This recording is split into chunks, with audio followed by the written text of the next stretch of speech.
Thank you, President Mary Pat. We're all into Ken's time, so I'm going to dispense with a formal introduction. Ken is the President and CEO of the Florida Trucking Association.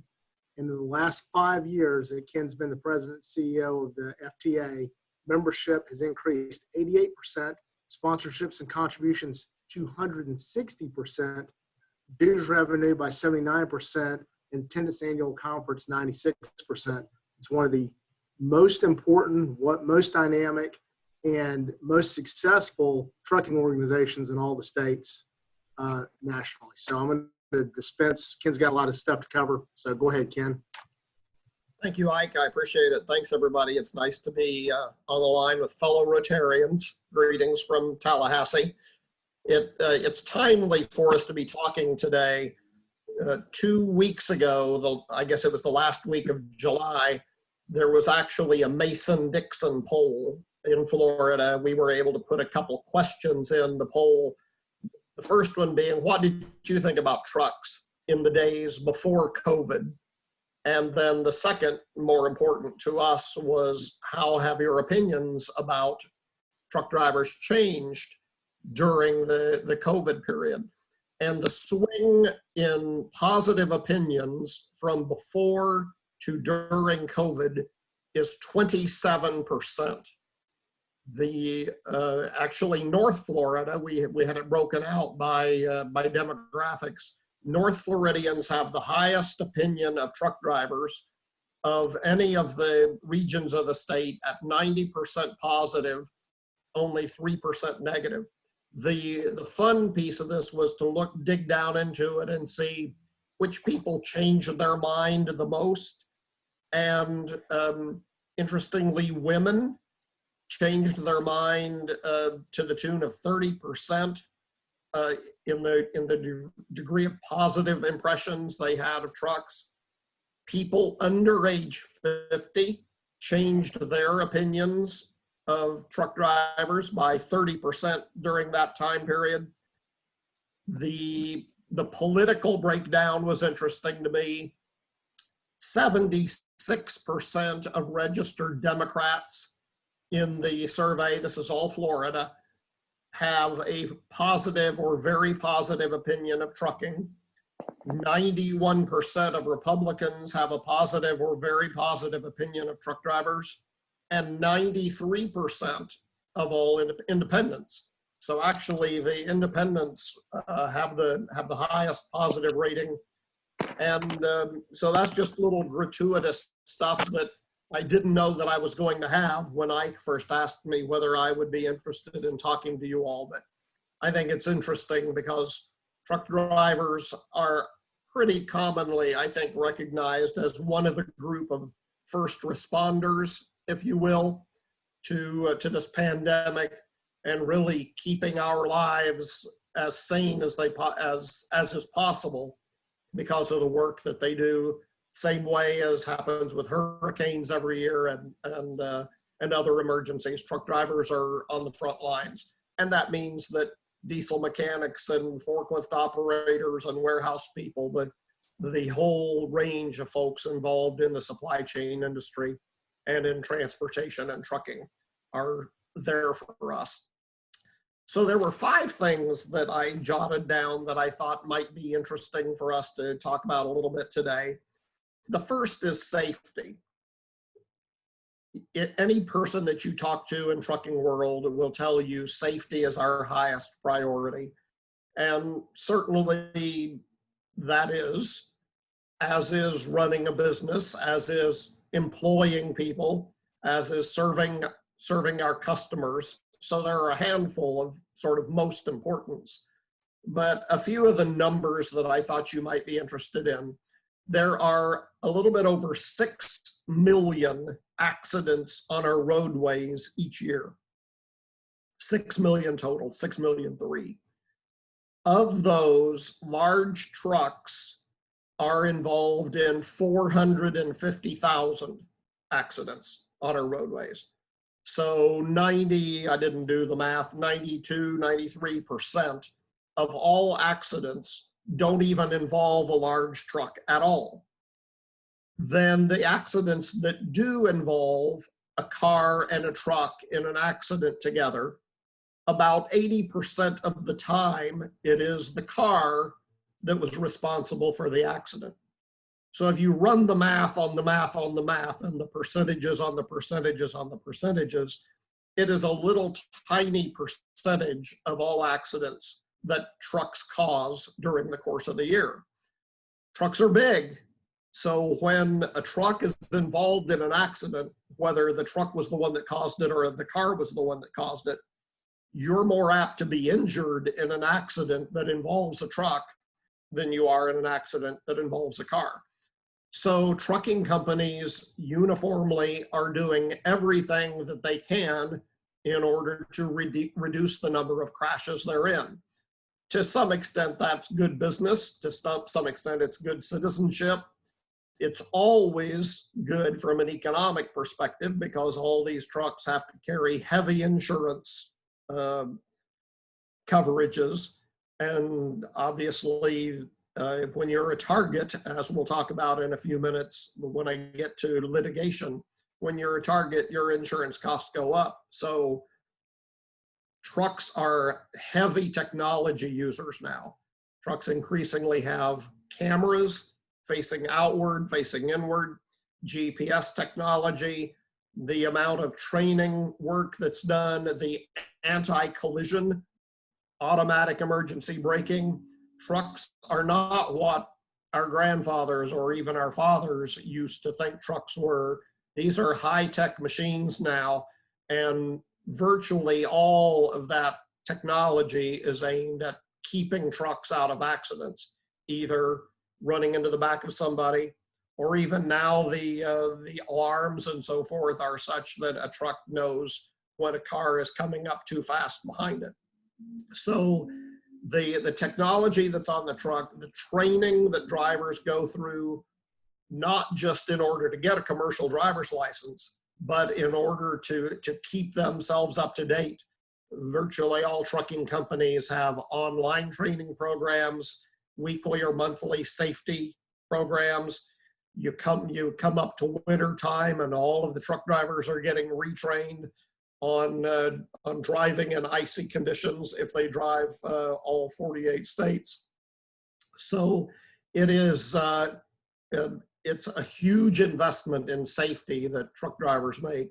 If automobile drivers, if the rest of us were as well trained, as conscientious, now we are required to stay off the phone, off the cell phone, the same way truck drivers have been required to stay off their cell phones forever. But if we were all as safe as truck drivers, there'd be better roadways out there. Please, please drive safe around trucks. They don't stop as quick as cars. They don't maneuver as quick as cars. And not every driver is as good a driver as we would like to have in the industry. So that's on safety. The second thing I wanted to mention is that the name of our association, Florida Trucking Association, is really, to be honest, a misnomer. There is no such thing as trucking. The trucking world is so diverse. If we started naming the types of trucks there are, we would name, I mean, we could just go name 20, 25, 30 different types of trucks. Well, every one of those trucks is different because the company is in a different business.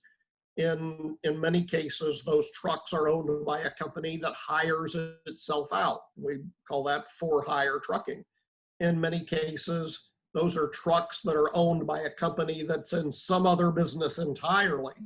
It's in the grocery business, or it's in the sand business, or it's in the power and light. Florida Power and Light's one of our members. Well, they're not a trucking company, but they own thousands of trucks. So there are private fleets, Publix being a prime example, private fleets that use trucks in order to take care of the rest of their business. The more frequently we see something, and in this case, I'll say the more frequently we see trucks, the more used to them we are. the less we tend to think about them, the more for granted we take them, unless there's a big one right beside us. And that means that we get, unfortunately, when we're driving, we get too comfortable around them, which ties back into my first safety topic. So I would strongly encourage you all, as now that I think, didn't Rob Hooper talk to you all a couple of weeks ago on autonomous vehicles in general, not just about trucking. And as you hear a few things from me, I encourage you, at least for a short period of time, be more aware of the types of trucking, the variety of trucking, and what trucking does for us. 70% plus of all cargo is carried on a truck. It's over that when you talk about the value of cargo. It's over that when you talk about cross-border trade, Mexico or to Canada. So just the omnipresence of trucking, I think, and the general value, as we've talked about during COVID, of trucking is the second thing I wanted to leave you with. The third is congestion. So we could have fewer large trucks on the road. It would be easy to do. If we take one of Ike's trucks that has 44,000 pounds of freight in the back of it, we could put 1,000 pounds of freight on each of 22 different vans or pickup trucks. And in most cases, I mean, there are some things you can only carry on a big truck, but if you just take the volume of trucking, instead of having that big truck, we could have 22 other vehicles on the road beside us instead of that one truck. That would have obviously increased congestion rather than decreasing it. But there is a cost to us on our roadway. I mentioned all of the equipment that goes in a truck. One of the pieces of equipment that is in a truck is the electronic signature on it, whether it's GPS, some other form of telematics. So we know where trucks are. Not we and the big general world, but the dispatcher, the company that is running the trucks, knows where their vehicle is, knows how fast it's going, knows what route it's on, etc.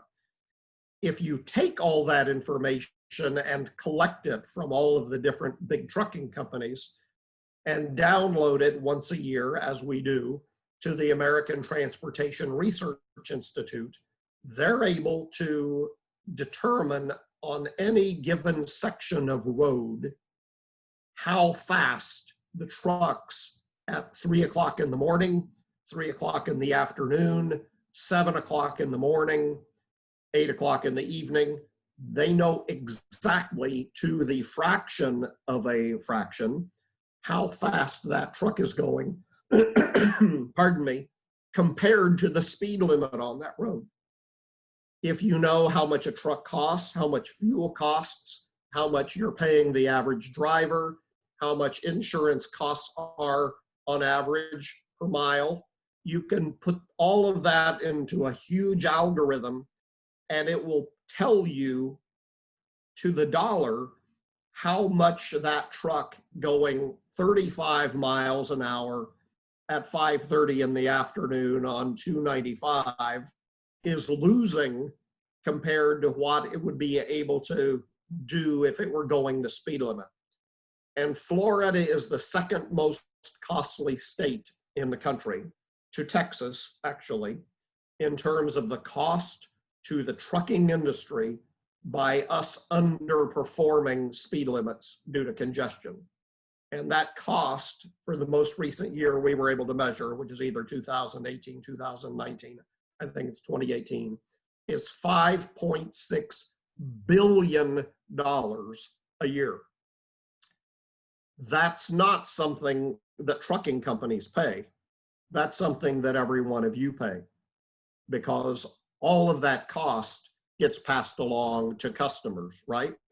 It gets passed along to stores, it gets passed along to suppliers, to retailers, to wholesalers, Anybody that's using ultimately that freight when it gets where it's going is having to pay for the fact that we are underperforming on our roadways because of congestion. And so we are constantly in contact with the Department of Transportation, both federally and here in Florida, on what steps can be taken in order to make truck traffic flow more smoothly. Because if truck traffic is flowing more smoothly, that means that when you're on the way to the airport, when you're on the way to pick up your child at childcare, when you're on your way to your doctor's appointment or whatever it is, you're traveling faster too. This is not a trucking industry problem. It is a highway problem. It's a user problem.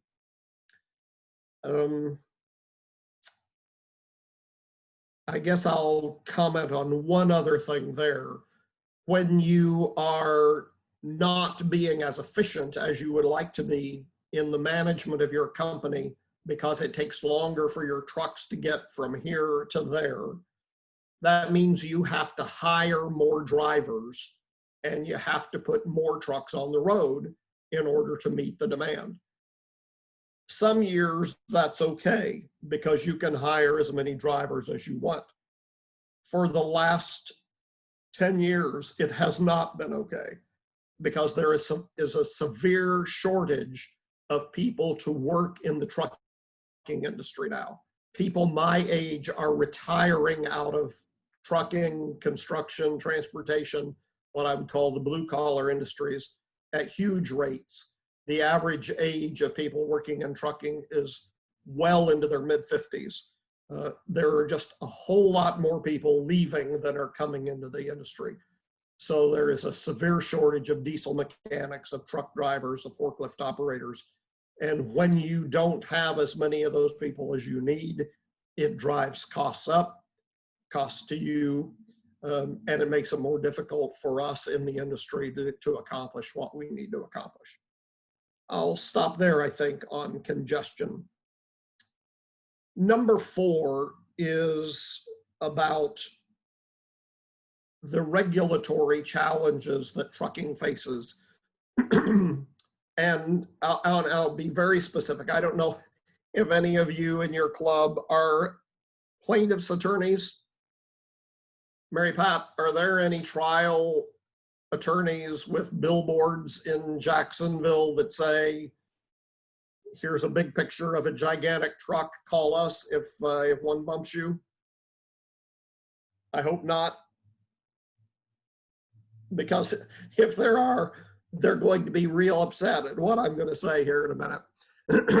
The cost of litigation to trucking companies and to business in general in Florida is brutal. I mentioned that we were the number 2 worst in the country on congestion. We're also the number 2 worst in the country on the litigation environment. The American Tort Reform Association and the Institute for Legal Reform, which is an arm of the U.S. Chamber of Commerce, do their annual judicial hellholes study to see which states are the judicial hellholes for the year. And we're always in the worst 5. Sometimes we're the worst, sometimes we're the second worst. I have never seen us in the years that I've been here at Florida Trucking Association not be in the worst 5 states in the country for the litigation environment. And there are a few reasons for that. One is legislation. We have some very, very anti-business laws that exist in the legislature, despite the fact that you have pretty much a pro-business House of Representatives in Florida, a pro-business Senate, and a pro-business governor at this point. Ultimately, the Supreme Court has become the fulcrum on this, when for years and years and years, the people being named to the Supreme Court were not what I would call conservatively constitutional or constitutionally conservative, whichever way that goes. You haven't been able, even if you're a member of the legislature, to do meaningful tort reform because it was going to be blocked when a case got to the Supreme Court. This last year, for the first year that anybody can remember, we have now a conservative majority on the Supreme Court. So that opens up the door a little bit for some potential tort reform. In the state of Florida, it's almost impossible to win a summary judgment ruling from a court, because if there is a shadow of an inkling of a possibility of a chance that a plaintiff might have a case, we have not been able to get summary judgment here in the state of Florida. There is the way a plaintiff reports on their medical damages bears no resemblance to the truth of what the medical damages are in an actual injury case. This applies whether you're a roofing company or a trucking company or someplace that has slip and falls like a grocery store. This is not just a trucking battle. In fact, it's an all business battle. We need, across the whole world of business, we need to be working with the governor and the legislature, as we are at Florida Trucking Association, to try to make an impact on this. For us, the biggest result of that is insurance rates. Companies are going out of business left and right in our world because of insurance rates, whether it's by filing Chapter 11, whether it's by giving up and selling their company, whether it's just closing up. Ike, I don't know whether you're still on the line somewhere. I don't see you on my screen. I can nod vigorously at the fact that insurance rates are going up like crazy. Rob Sandlin with Florida Rock and Tank Lines has had 5 visits recently with people that he would like, companies that he would like to have insure him when his next renewal comes. And he says, literally, if the word Florida is in your name as a trucking company or as a business, you're starting out looking at a double-digit increase. So this whole world of litigation fairness or litigation unfairness, it's not the business, it's not businesses trying to say we shouldn't be at fault. If companies like us were trying to get by, they sure wouldn't be installing cameras in their trucks, because a camera is a truth teller. If you're in an accident and there's a camera that shows that you caused the accident, you better fess up. But so trucks aren't trying to get away with stuff. They simply want to have a level playing field and an even-handed court system that allows for proper placing of blame, whether it was the truck's fault or a car's fault. The fifth thing I think I can cover pretty quickly. I'll put that under the category, what goes down doesn't necessarily go up.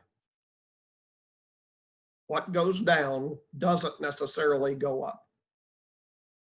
What goes down, measured by the number of trucks that come into Florida, versus what goes up in comparison to the number of trucks leaving Florida and going north, or okay, a little bit west, but just stick with me on the up and down. 42% of the trucks leaving Florida are empty. Only 12% of the trucks coming into Florida are empty. What that means is that people shipping stuff out have a bargain. People shipping stuff in are having to pay, basically, for that truck 42% of the time to have to turn around and go back out of Florida in order to pick up another load somewhere. Some of this is a function of the agriculture community being down, particularly citrus. The citrus world is just not what it used to be. We still need to get more ships into our ports so that we can be importing more stuff and thereby sending it out. So it's called empty backhaul is the term that is used in the trucking world. And it was a huge shock to me to discover the disparity in the fact that we're such a consumer state compared to a producer state. We need to be producing, manufacturing, importing more things so that we can put it more in balance and change freight rates for the state of Florida. So those are the 5 things that I thought might not have been on the top of your mind when you thought about trucking. And I don't think we have any time for Q&A, do we, Mary Pat?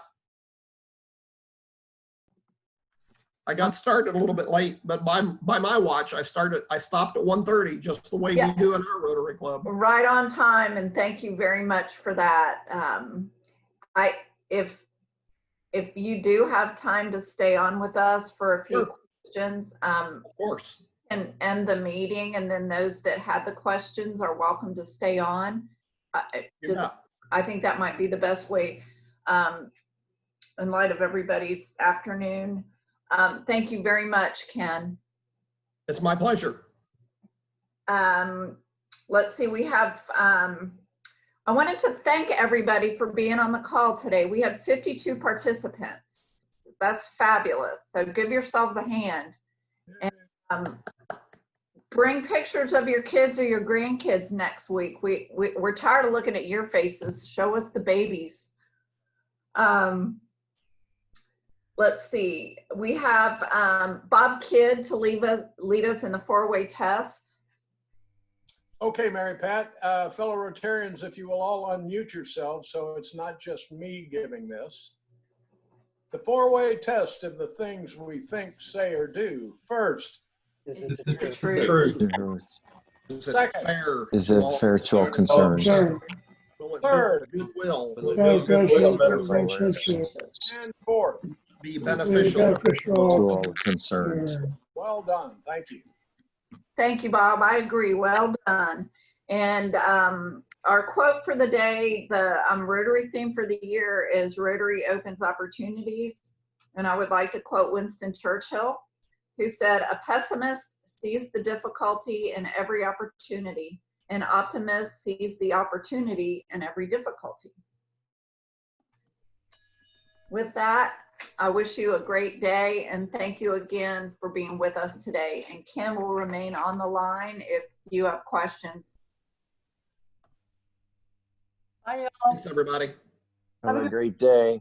Thank Bye-bye. you. Bye-bye. Good to see everybody. Bye-bye.